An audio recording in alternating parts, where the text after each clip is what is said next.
ভালো মুসলমান হওয়ার জন্য নামাজ শুধু পড়লেই হবে না, 5 ওয়াক্ত নামাজ তো পড়তেই হবে। সেটা পড়তে হবে সুন্দর করে, অর্থাৎ প্রথম সময়ে দেরি না করে, আর দ্বিতীয়ত হলো ধীরে ধীরে আস্তে আস্তে।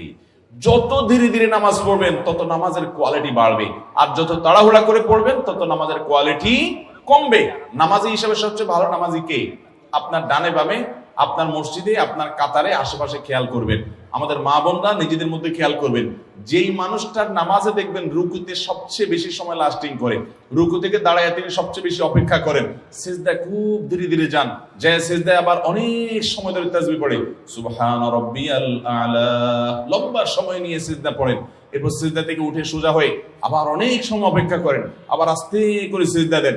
এভাবে নামাজের কাজগুলো যে যত আস্তে আস্তে করবে তার নামাজের ওজন, নামাজের মূল্য, নামাজের ওয়েট তত বেশি হবে। এই জন্য ভালো মুসলমান হওয়ার জন্য ইমানটাকে বিশুদ্ধ করতে হবে, ইমান বিধ্বংসী বিষয় থেকে বাঁচতে হবে। অনেক মুসলমান ইমান আনার পরে এমন কথা বলে ইমান চলে যায়।